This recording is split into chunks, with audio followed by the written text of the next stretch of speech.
Welcome to your deep dive. Oh, yeah. Today we're exploring the world of persuasion and manipulation. Okay.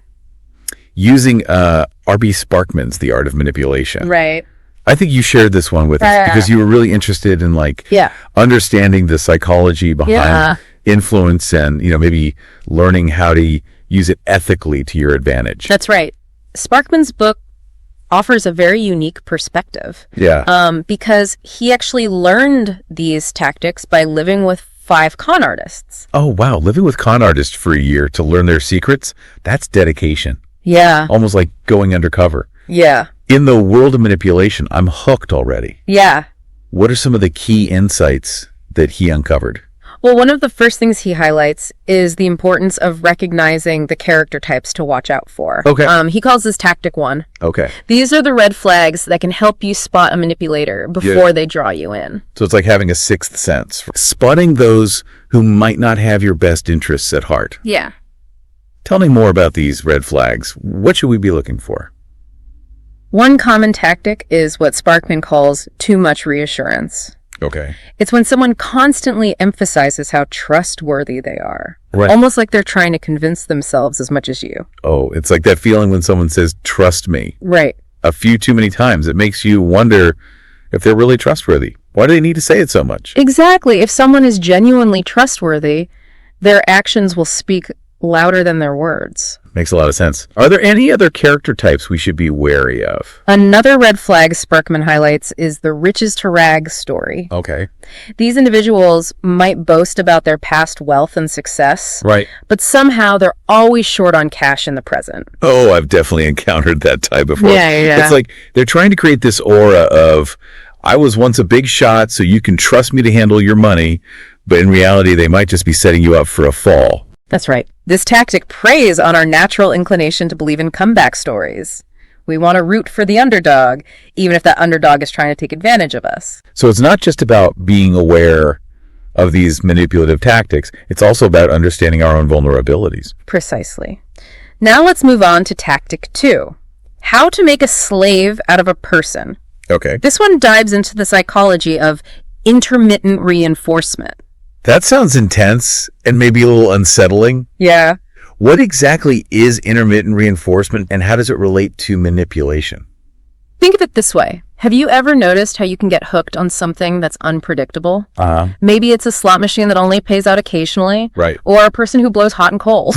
Yeah, that's a great analogy. It's like that feeling of anticipation, never knowing when you're going to get that reward. Yeah. That definitely keeps you coming back for more. Exactly. And that's the power of intermittent reinforcement. Yeah. It creates a sense of craving and uncertainty that can be very difficult to resist. Sparkman illustrates this through the example of a woman in an unhealthy relationship. Her partner would be incredibly charming one minute and then dismissive or even cruel the next. So the unpredictable nature of his behavior kept her hooked. Right. Even though it was ultimately harmful to her well-being. Right. It's like those pigeons in the classic psychology experiments who were rewarded randomly for pecking a button. They became obsessed with pecking because they never knew when the next reward would come. That makes a lot of sense. But this all sounds a bit manipulative. Can intermittent reinforcement be used ethically, or is it always a red flag? Well, it's a delicate balance. Intermittent reinforcement is a powerful psychological tool that can be used for good or bad. The key is to be aware of the potential for manipulation and to use it sparingly and with good intentions. So if you're in a relationship, don't suddenly start playing hard to keep your partner on their toes. Exactly. It's about finding healthy ways to keep things exciting and fresh. Precisely. Maybe try surprising your partner with a thoughtful gesture out of the blue. Right. Or suggesting a spontaneous adventure. Yeah. The key is to maintain a sense of excitement and novelty without resorting to manipulation. That's great advice. Now, I'm curious about tactic 3. Okay. The title, The World is Rife with Favoritism, certainly grabs your attention. What's the takeaway here? This tactic focuses on leveraging the power of favoritism to get what you want. Okay. It's about understanding that we're all more likely to help those we like and trust. So it's not just about being nice, it's about strategically cultivating those positive feelings Exactly. in others. One interesting point Sparkman makes is the importance of smiling. Okay. But not just any smile. He actually breaks down the different types of smiles and their effectiveness. Okay, I'm all ears. Yeah. Tell me about the science of smiling. Yeah. Is there really a right and wrong way to smile? According to Sparkman, a smile that is delivered during and after a statement is perceived as more genuine and endearing. It's like you're radiating warmth and sincerity along with your words. So it's not just about flashing a quick grin. Right. It's about making that smile a part of your communication, almost like punctuation that emphasizes your message. Precisely. Another subtle but effective technique is to compliment someone's judgment. Okay. By asking for and implementing their advice. That's brilliant. It's not just flattery. Right. It's showing genuine respect for their opinion. And that can go a long way in building rapport and making someone more receptive to your ideas. Okay, let's move on to tactic 4. All right. The title, I don't need you, you need me, sounds a bit like a power play. Yeah. What's the psychology behind this approach? This tactic is all about projecting an air of independence and subtly implying that you have other options. Oh, so it's like playing hard to get, but in a more strategic, less emotionally charged way. Exactly. And it's incredibly effective because it taps into our fear of missing out and our desire for things that are exclusive. I can see how that would work in a dating context. But how does this apply to other areas of life like business? Well, Sparkman provides a great example from his time living with the con artists. Okay. One of his roommates, Hardy, would always pay for a motel room before going out to meet women. Wait, so he'd book a room even before he knew if he'd be bringing someone back. That's a bold move. It might seem counterintuitive, but it was a calculated strategy by having a room already paid for. Oh. He projected an air of confidence and nonchalance. Oh, so you say, I'm choosing you, but I could easily choose someone else. Right. It definitely creates a sense of intrigue and desirability. Right. And this tactic isn't just about playing mind games. It can also be about genuinely believing in your own worth and value. So it's not about being arrogant or dismissive. Right. It's about knowing your worth and projecting that confidence in your interactions with others. Exactly. That makes a lot of sense. Okay. I'm ready for tactic 5. Okay. And the meek shall manipulate the earth. That sounds almost paradoxical. How can being meek be a form of manipulation? This tactic is all about the power of acting like you don't know much. Okay. Now, before you think it's about being fake or playing dumb, Right. It's more about approaching situations with genuine curiosity and a willingness to learn. So it's about being open to new information and perspectives, even if it means admitting you don't have all the answers. Exactly. Sparkman quotes a successful businessman who said, "The smartest people you'll ever meet are the ones that don't act like they know much." That's a brilliant insight.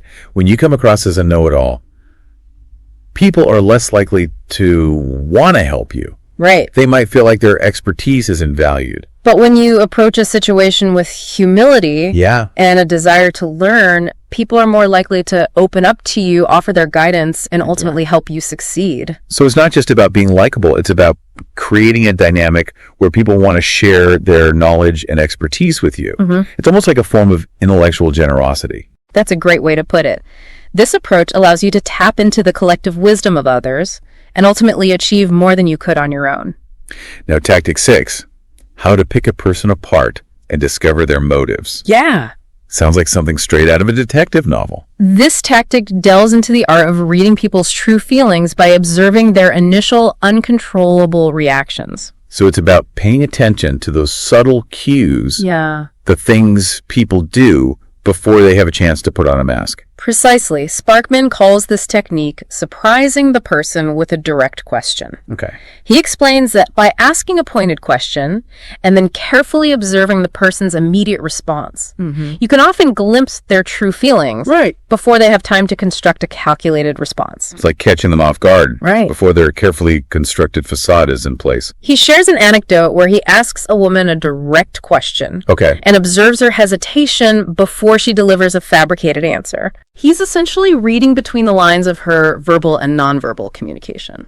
So it's about being attuned to those micro expressions. Yes. The fleeting glimpses of emotion that might betray their true thoughts or feelings. Exactly. Fascinating. Yes, and this skill can be incredibly valuable in all sorts of interactions, from negotiating a business deal to navigating a personal relationship. Right. It allows you to get a sense of someone's true intentions and adjust your approach accordingly. Okay. Yeah.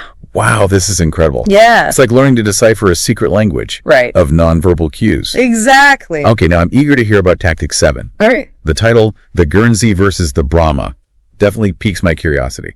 What is the distinction being made here?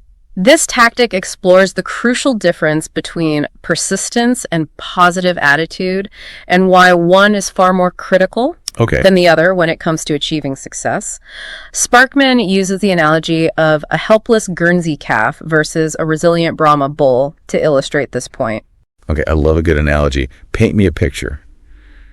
How do these animals represent different approaches to achieving goals? So imagine a Guernsey calf struggling to get back on its feet after it's fallen. It might try for a bit, but it quickly gives up relying on others to help it up. Now picture a Brahma bull that's been knocked down. This animal is known for its tenacity. It'll keep getting up no matter how many times it's been knocked down. Wow. Until it succeeds. So the Brahma bull embodies that relentless spirit of persistence. Yes. That unwavering determination to keep pushing forward. Exactly. Despite setbacks. And that's what Sparkman argues is the key to success. Not simply maintaining a positive attitude, but having the grit to get back up after failures and keep striving towards your goals. He even suggests that accepting the possibility of failure can actually liberate you and make you more likely to succeed. That's interesting. It's like when you're not afraid to fail, you're more willing to take risks and push yourself outside of your comfort zone. Precisely, fear of failure can be paralyzing. But when you embrace the possibility of setbacks as part of the process, you become more resilient and resourceful. That's a powerful shift in perspective. Okay, let's move on to tactic 8. How to avoid being taken in financial dealings. Given Sparkman's experience living with con artists, I bet he has some hard-earned wisdom to share in this section. He certainly does. He learned these lessons the hard way, losing a significant amount of money to his roommates. Oh, no. One of the most important tips he emphasizes is to never give advance payments. So always pay for goods or services after they've been delivered. That makes sense. But I imagine it can be tempting to secure a deal or show commitment by paying up front. It can be, but Sparkman argues that doing so is like handing over your leverage before you've even received what you've paid for. Oh. It puts you in a vulnerable position. So it's about protecting yourself and ensuring that you're not taken advantage of in financial transactions. Exactly. Are there any other financial red flags we should be aware of? He also strongly advises against lending money you can't afford to lose, and if you do decide to lend money to a friend, treat it as a gift. Because chances are you won't be seeing that money again anytime soon. Unfortunately, that's often the case, and it's better to go into the situation with that understanding than to damage a friendship by chasing down a debt. That's wise advice. Okay, let's dive into tactic 9, manipulating a person's thinking. This sounds a bit like mind control. Well, it's not quite mind control. Okay. But it is about understanding the psychology of influence and how to persuade people effectively. One of the key insights Sparkman highlights here is that you should only try to manipulate people who already like and respect you. That sounds counterintuitive. Yeah. Wouldn't it make more sense to try to persuade the people who are resistant to your ideas? It might seem that way, but Sparkman argues that it's a waste of time and energy to try to win over someone who already has negative feelings towards you. So instead of trying to convince the skeptics, it's more effective to focus on building rapport with those who are already inclined to be receptive to your message. Exactly. He compares it to trying to sell someone a product they already love. It's much easier than trying to convince them to buy something they have no interest in. That's a great analogy. It highlights the importance of building relationships and establishing trust before trying to persuade someone. He uses the example of a movie recommendation. Okay. The same film can be met with completely different responses. Okay. Depending on who's suggesting it, if it's someone you admire and whose taste you trust, you're much more likely to give the movie a chance. That's so true. Yeah. I know I'm much more likely to try a new restaurant if it's recommended by a friend whose culinary judgment I respect. Exactly. Okay, let's move on to tactic 10. Win 95% of your arguments. That sounds ambitious. It is, but Sparkman isn't suggesting that you should aim to win every single argument. Instead, he emphasizes the importance of choosing your battles wisely. So it's about being strategic and discerning about which issues are worth fighting for. Precisely, he encourages you to let go of disagreements that don't affect your vital interests. He calls it letting sleeping dogs lie. That makes sense. Why waste energy and create conflict over something that doesn't ultimately matter? He also advises against engaging in arguments when you're emotionally charged. It's best to wait until you've calmed down and can approach the situation with a clear head. So it's about taking a more mindful and measured approach to conflict. Exactly. Rather than reacting impulsively or getting caught up in petty disagreements. Exactly. Now let's delve into tactic 11.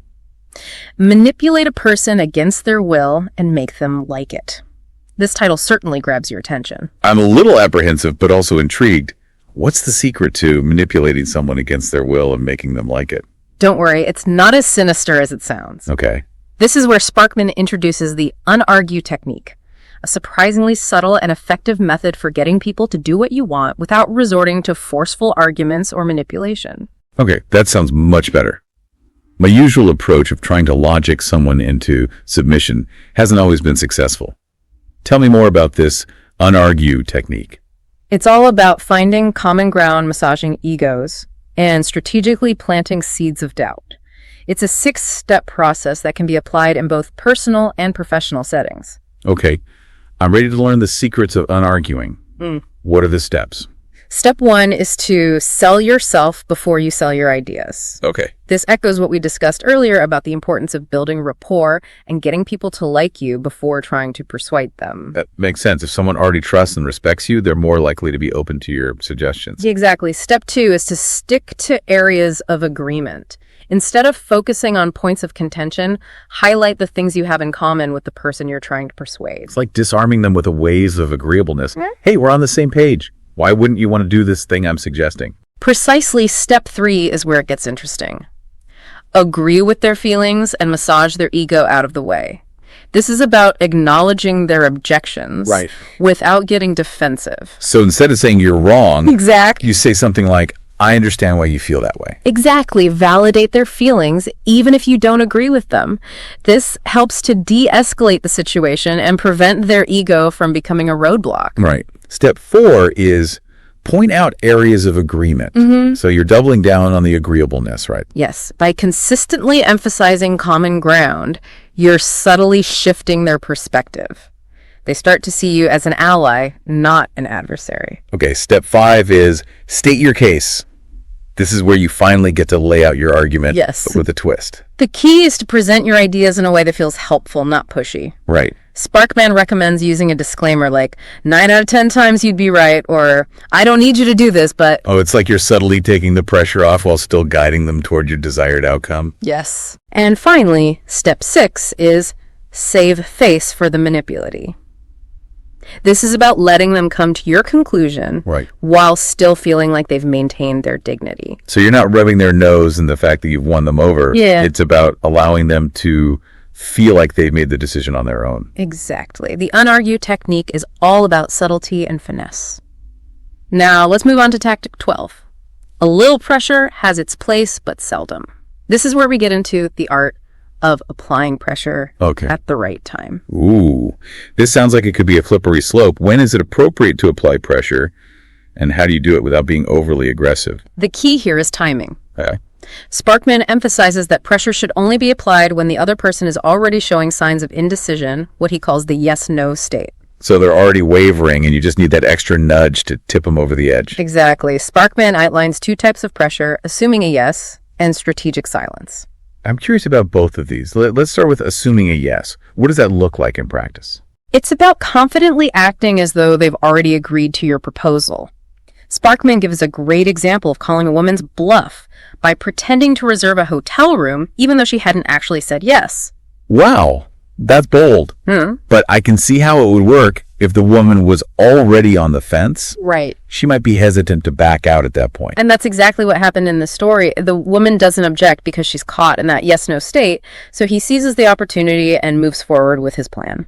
That's a great example of how to leverage timing and a bit of psychological pressure to get what you want. Now, what about strategic silence? This is about using silence as a way to create a sense of expectation and subtly encourage a response. Sparkman shares an anecdote about a street musician who strategically positioned himself next to his table at a restaurant, creating an unspoken pressure to tip. Oh, I've experienced it. It's subtle but effective. Yeah. You suddenly feel self-conscious about not tipping, even if you weren't planning to. Exactly. And because the pressure is implicit, it's harder to push back against. It's like you've been subtly nudged in a particular direction without even realizing it. Okay, let's move on to tactic 13. If all else fails, try the dirty way. The title sounds a little ominous. What's the dirty way of getting someone to do what you want? This tactic is all about using indirect influence. Right. If you can't persuade someone directly, enlist the help of someone they trust and respect. So it's like a social manipulation tag team. Yeah. You're leveraging the power of social connections and influence to achieve your goal. Sparkman shares a story about his roommate Hardy, who was a master at this wargame. He convinced a man to buy a bedroom suite by first persuading the man's wife. It's like that old saying, the customer is always right, but the wife is always righter. And it works because we're more likely to be swayed by recommendations from people we trust. Right. Even if those recommendations are driven by someone else's agenda. It's like influencer marketing, but for your personal life. Now let's wrap up part 2 with tactic 14, how to squelch ingratitude before it starts. This one is all about managing expectations and minimizing resentment when doing favors for others. This is so important. I've definitely experienced the frustration of doing someone a favor only to be met with ingratitude. It can be incredibly disheartening. Sparkman actually came up with a formula of ingratitude. Wow. Which states that the amount of ingratitude you get is directly proportional to the debt a person owes you. So the bigger the favor, the bigger the potential for resentment. That makes sense? It's like they feel indebted to you, and that can create an uncomfortable dynamic. He suggests combining this awareness with the power of intermittent reinforcement. So you're not constantly showering someone with favors. Right. You're strategically spacing them out to prevent them from taking your generosity for granted. Exactly. It's about finding a balance between being helpful and maintaining healthy boundaries. It's also about setting clear expectations from the outset so the other person understands what you're willing to do and what you expect in return. And when it comes to lending money, he emphasizes the importance of either getting collateral or treating the loan as a gift. Because as we've discussed, chasing down a debt can ruin a friendship faster than you can say, I owe you. It's often better to avoid lending money altogether. But if you do go into it with a clear understanding of the risks and potential consequences. All right, that's a wrap for part 2. We've covered a lot of ground, from the psychology of persistence to the art of the unargued technique and the importance of managing expectations in our relationships. What a journey. Stay tuned for part 3, where we'll explore the ethical implications of manipulation and Sparkman's ultimate takeaway message about using these tactics responsibly. Welcome back to our deep dive into the art of manipulation. Oh, yeah. We've uncovered a treasure trove of tactics, from recognizing the red flags of manipulators to mastering subtle persuasion techniques like the unargued method. But now it's time to address the elephant in the room. Okay. The ethics of all this. Yes. Sparkman doesn't shy away from the ethical complexities of manipulation. No, he doesn't. He acknowledges that these tactics can be used for good and bad. And the responsibility ultimately lies with the individual. Absolutely. It's like having a powerful tool. You can use it to build something beautiful or to cause destruction. It all comes down to your intentions and how you wield that power. Sparkman actually dedicates an entire chapter to exploring the potential pitfalls of using manipulation. He does. For selfish ends, he doesn't frame it as a moral argument, but rather as a matter of self-interest. Yeah, it's not about being a good person. It's about understanding that using these tactics unethically might actually backfire in the long run. So it's not just about being a good person. It's about understanding that using these tactics unethically might actually backfire in the long run. He argues that manipulating people for your own gain without regard for their well-being will ultimately lead to unhappiness. That makes sense. If you're constantly using people to get what you want, you're probably not building genuine connections or experiencing the true joy of human connection. Exactly. It erodes trust, it creates resentment, and ultimately it leads to a sense of isolation. Sparkman even uses a powerful metaphor to illustrate this point. He compares selectively using people to an eagle getting caught in a block of ice while trying to snatch a fish. Oh, wow. That's a vivid image. Yeah. So you're so focused on getting what you want that you become trapped in your own manipulative behavior. And it ends up destroying everything around you. Yes. And it highlights the importance of considering the long-term consequences of our actions. Manipulation might offer a shortcut to getting what you want in the moment, but it often comes at a high cost. There's also the alternative. How can we use these tactics responsibly and ethically. Sparkman suggests aligning your intentions with the golden rule: treat others as you would like to be treated. That's a simple but powerful principle. It's about recognizing the humanity in others and approaching interactions with empathy and respect. It's about finding a balance between getting what you want and considering the needs and desires of others. So it's not about winning at all costs. It's about creating win-win situations. Right. Where everyone benefits. Exactly. It's about using your understanding of human psychology to build strong, healthy relationships, both personally and professionally. And remember, manipulation is most effective when it's invisible. Oh. The goal is not to make people feel like they're being controlled. Right. But rather to gently guide them towards a mutually beneficial outcome. It's like you're a Jedi master, subtly influencing the Force to create harmony and balance. Now, as we wrap up this deep dive, let's reflect on some key takeaways. Okay. What stood out to you the most? I think one of the biggest aha moments for me was the power of intermittent reinforcement. Oh, yeah. It's incredible how much our behavior is driven by the desire for what we can't have. It explains a lot about our relationships and even our addictions. Yeah, it's a powerful force, and understanding it can help us make more conscious choices in our lives. I also found the unargue technique to be incredibly useful. It's like a secret weapon for navigating difficult conversations and getting people on your side without triggering defensiveness. It's a brilliant approach, and it really highlights the power of empathy and understanding and persuasion. So what's one provocative thought you'd like to leave our listener with?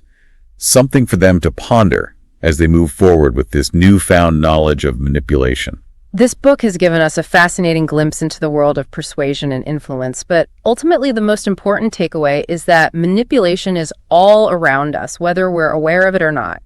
Advertising, politics, even our everyday interactions are often laced with subtle forms of manipulation. Oh, it's like we've been living in a matrix of manipulation, and now we have the red pill to see it for what it is.